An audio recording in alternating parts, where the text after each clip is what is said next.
My name is D. Lanier Shook, and I am the Information Collector. I've been bringing you videos set along the Blue Ridge Parkway. But today, I had to bring you this exclusive special report. Behind me, you can see part of a 12-mile, 12-inch natural gas pipeline that is being put in between Arden, North Carolina and Inca, North Carolina. I'm currently in Inca Candler, North Carolina. This is a perfect example of the amazing growth going on in the area.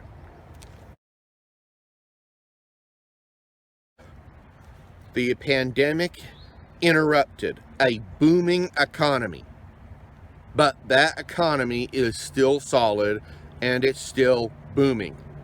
Interest rates are down. The Federal Reserve has downplayed inflation, but there are many who believe inflation is possible, and that means higher interest rates.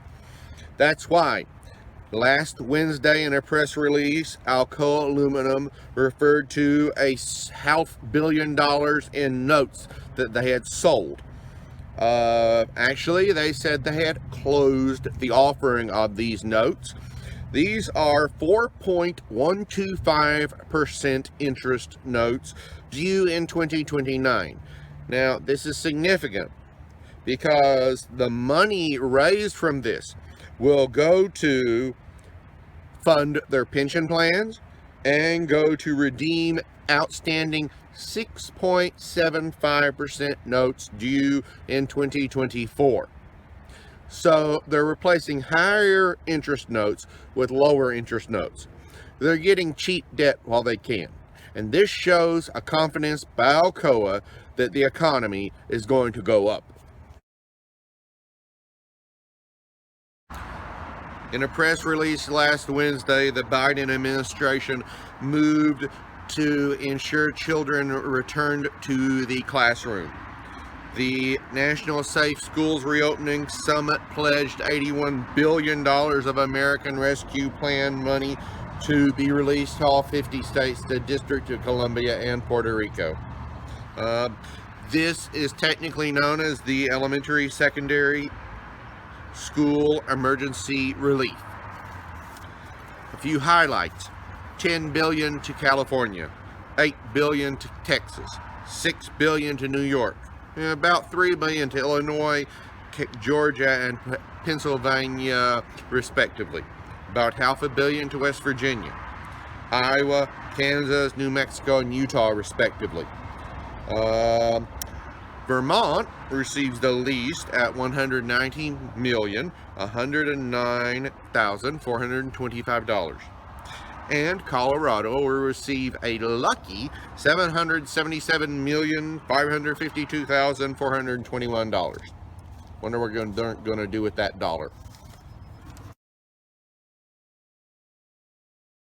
Last Thursday, the EPA released a list of 95 plants that have earned Energy Star certification.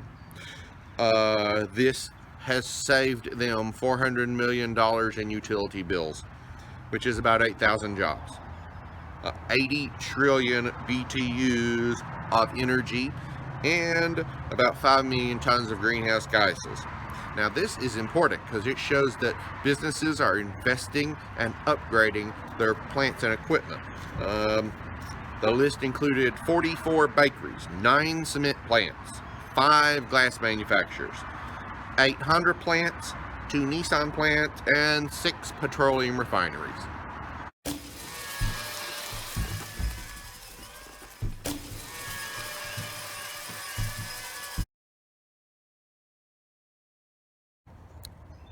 This economy has weathered a lot during the past year, but by the grace of God, it is on solid footing.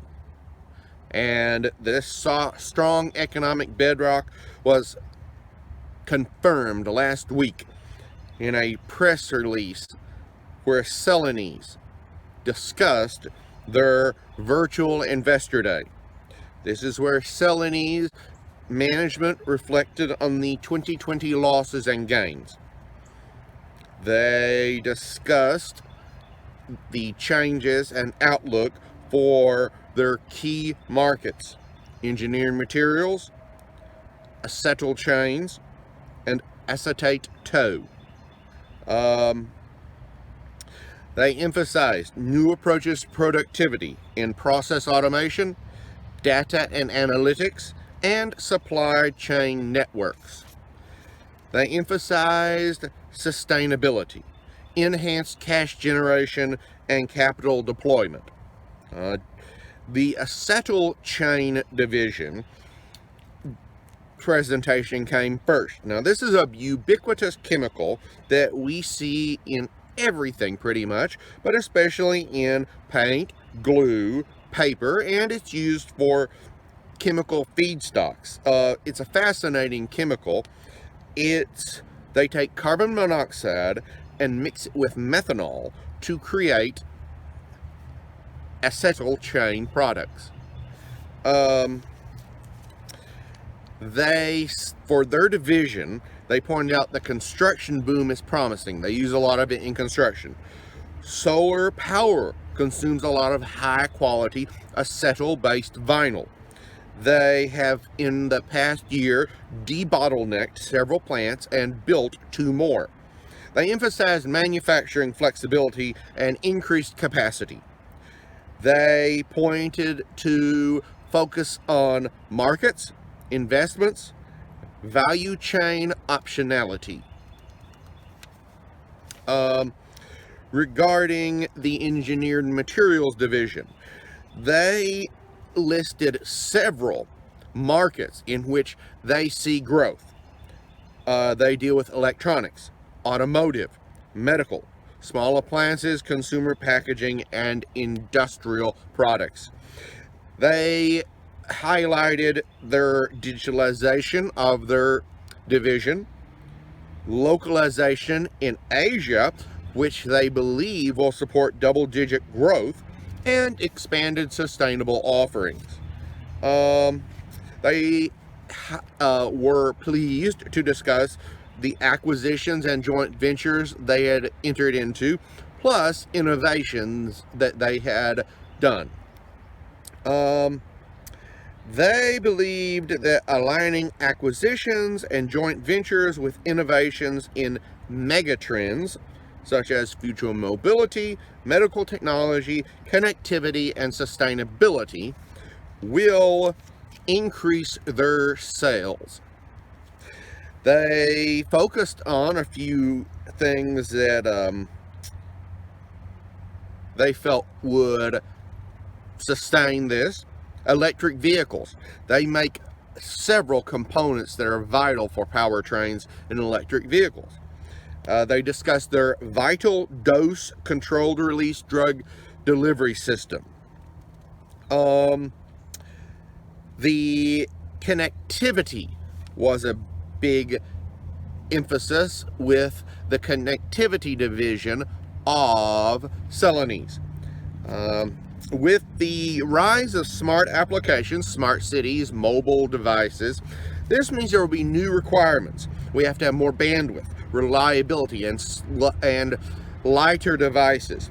Celanese components can do that. They mentioned their Xenite liquid crystal polymers, which are used in cell towers, phones, and key fobs. This provides size and signal protection. And if there's not a theme you picked up on so far, they emphasize they have more sustainable offerings. They looked forward to continued double-digit growth per year over the entire company. And this past 2 years, they've seen 47% growth. Now, Celanese has expanded. They are using recycled carbon dioxide to produce methanol at Clear Lake, Texas. And this reminds me of my first romance novel, Weekend in Waynesville, where I used organic chemistry as a MacGuffin. Fairway Methanol, which is a joint venture Celanese has entered into, will produce 1.62 million tons of production methanol in Clear Lake. And this will eliminate 180,000 tons of carbon dioxide, about 39,000 cars worth. Celanese also looked to the economic boom with its acetyl chain expansion. In Nanjing, China, they had a 20% boost in vinyl acetate monomer capacity, eventually doubling it using a next-generation proprietary catalyst. Their vinyl acetate ethylene emulsion production will increase 65,000 tons annually at Nanjing and 45,000 tons in Frankfurt, Germany. Plus, they announced the expansion of GUR ultra-high polymer weight polyethylene in Bishop, Texas, to the tune of 15,000 tons a year, plus an expansion of 34,000 tons in Europe. GRU is used in lithium-ion battery separators for electric cars, plus it has medical applications. They also will expand in Nanjing and Suzhou, China, plus Silvassa, India. Now, these expansions were mostly finished in the last year, and we're looking at a 52,000 ton increase in the production of thermoplastics in Nanjing, 7,000 tons a year in Suzhou, and 7,000 ton production increase in Silvassa. Once again, by the grace of God, we have a strong economic bedrock.